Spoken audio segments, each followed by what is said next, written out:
Remember when I made a video on Monster Train? Long story short, it was my first time playing it, and it's the grand uncle of the deck building roguelite as we know it.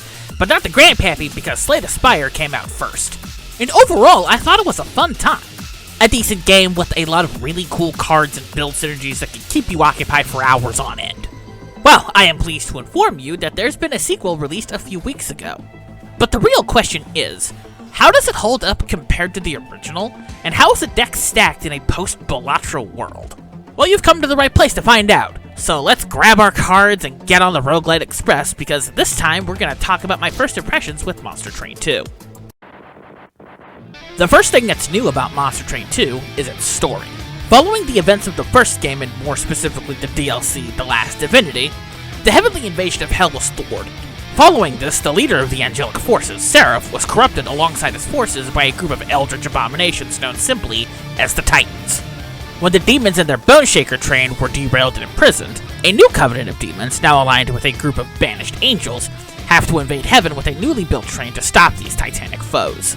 I'm not gonna lie, I feel like I missed some stuff by not playing the DLC in the first game, because they throw so much backstory at you through the things that you would incidentally find out as you play. The one thing that I really like when it comes to this is seeing the different characters all interacting with each other. It's apparent off the rip that the angels and demons don't like each other very much. Oftentimes with the banished leader Fel having to act as a mediator for the two groups. It's simple, but it's really good. And I also really like that a lot of the major antagonists from the first game are now protagonists in this one. Fel, who I previously mentioned, was one of the main bosses that you would have to routinely fight, same with the other playable champion of the banished, Talos, and your main blacksmith this go around. There's also the Pyreborn, dragons who are the stereotypical hoarders of wealth, and you see that play out in some fun ways as well. And these are all shown through in-between run dialogue spoken between the characters. You know, like an RPG or something. It's a pretty big change-up compared to the previous game's approach of only having codex entries. But it's a change that I like a lot. The gameplay also has some changes I like. The basic structure of Monster Train 2's roguelite systems are very much the same compared to its predecessor. It still has 5 clans of demons to work your way through, it still has cards and decks that represent abilities of each demon. You've got the train that has 3 levels and the core at the top that needs to be defended. You still got the 8 levels that need to be traversed with shops, special events, and upgrades strewn about. It's all still there, but the changes to the formula are the most interesting part of Monster Train 2. The main part is through the additions to the actual fights. The first thing that stuck out to me was the inclusion of a deployment phase. This makes it so you can pre-set up your floors to make sure things don't go off the rails. No pun intended. It's a nice layer of strategy that's been added because I'm now actively thinking about how I'm placing which of my creatures and champions where. Some might be better near the core. Sometimes the champion is best suited to being bottom floor defense because it's easier to make sure nothing nasty gets through. And maybe sometimes it's for the best to just have monsters on all floors to cover your behind just in case. Because the main way combat works is that enemies and your dudes take turns bonking each other over the head, and those enemies that survive combat progress to the next floor until they either die or get to your pyre. After all of that is set up, you go through the same setup as the original game. Fight your way through waves of various enemies and eventually a boss to proceed to the next ring of the run, and rinse repeat until you get to the major bosses of rings 3, 6, and 8.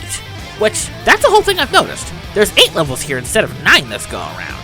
Which might be for the sake of lightening up time, but runs still take upwards of 45 minutes to an hour to complete, so there's that to take into consideration. Monster Train 2 still telegraphs which major bosses you gotta fight for each run, which is cool. That's a nice piece of strategizing.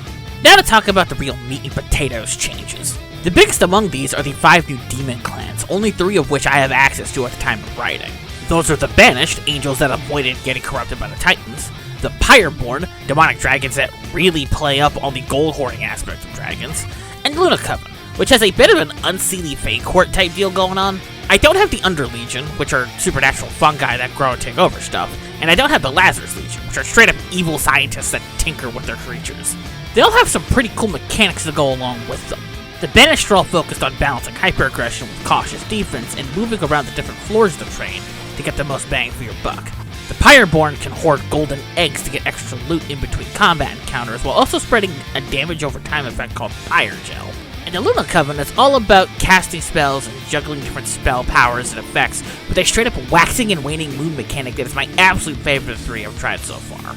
I'm assuming the other two are focused on spreading poisons and fencing with equipment respectively, so those should be neat too. This also brings us to the new card mechanics. The most prominent of these are the equipment and room cards. The former are stuff like weapons that give your monsters and heroes increased stats and new effects, and the latter gives us a buff of some kind, like increased spell potency, increased attack damage, stuff like that. It's another layer of strategy in a game that requires a bunch of strategy. And then we get to the new keywords. I'll just say it up front, there's too many of them. A lot of this is a consequence of the new clans and their new gimmicks, and I'm still in the process of learning the ones I have. Because it did take me a while to get better at the first game's clan gimmicks, so what I'm saying is that it's a skill issue. I know that sounds like a joke, but that sudden influx of new card keywords combined with the Covenant levels from the first game being unlocked right out of the box have the compounding effect of making Monster Train 2 feeling a bit tougher than its predecessor. And that's perfectly fine, I just wasn't expecting to get smacked upside the head. Overall, the approach that Monster Train 2 is taking with the sequel editions is the same as last week's video, Project Warlock 2. More is more. Just adding more new mechanics and twists on existing mechanics to make it feel like it's worth having the big old 2 at the end of it. And so far, it feels like it's doing a decent job of that kind of iteration. My favorite of the new changes has to be in the random events, specifically involving Dante the Dependable. The basic gist is that he's one of the candle dudes in the first game, and he'll routinely hitchhike on your train in exchange for helping you out in combat for a floor. And when he leaves, he'll give you a card and or an artifact of your choice and a copy of himself for the rest of the run. And it's incredible because Dante can be a goddamn workhorse if built around. He kind of reminds me of the Darkest Dungeon 2 version of the Bounty Hunter, where he'll join up with your group for a section of the map in exchange for a fee. It's really cool as a mechanic. But I feel like I've talked enough about the mechanical changes that I feel like I should talk about the glow up to the presentation right about now. One of the main things about Monster Train that I noted is that while it looks neat, it at first glance had an art style that could be best described as a bit rough around the edges, but that added to the charm. But Monster Train 2? It's clear that between this and the DLC for the first game that there's been a major presentational glow up. The art style is big, bright, and bold, and I love how each of the clans and enemies that go around have a more distinct aesthetic. The clanless and train stewards are even more mechanically inclined. The Pyreborn are different styles of dragon that range from cool to goofy. The Banished, my personal favorites, have a distinctly punk rock flavor to all of their units. Special note goes to the Titan corrupted enemies. They all have extra limbs, extra eyes, and a bunch of other things about them that can all add up to some delicious Cronenberg-like body horror in the best way. And the music, god damn it, the music is actually so good. The boss themes in particular, I love them. If me spending all this time talking about it was any indication, I really like Monster Train 2 so far. While I was wishing it did a lot more with the sequel format, it doesn't change the fact that as far as roguelites with the deck building variety go, this is a great one.